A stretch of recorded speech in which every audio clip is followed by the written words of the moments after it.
باسم الآب والابن والروح القدس إله الواحد آمين. أحبائي، ما زلنا في سلسلة آلف الأمثال. هاخد معاكم النهاردة آية من أمثال 21 الآية 8، والآية بتقول: طريق رجل موزور هي ملتوية، أما الذكي فعمله مستقيم. هو بس الصعب في الآية دي كلمة موزور، مش عارف دي هتتفهم إزاي يعني.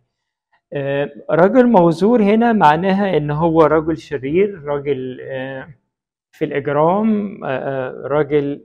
المعنى الحرفي العبري هو حامل أثقال، يعني مش حامل أثقال راجل بيشيل أثقال، لا، معناه إن هو عليه حاجات كتيرة يعني.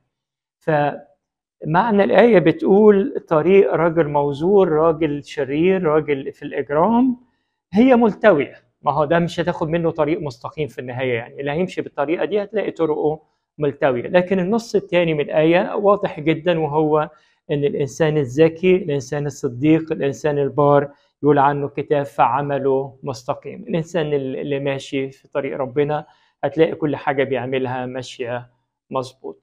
فكانت المشكلة في الآية دي هي كلمة موزور، وهي معناها أن هو إنسان في شر، إنسان في إجرام، عشان كده تبقى كل طرقه ملتوي. نتقابل في آية تانية إن شاء الله. أشكركم.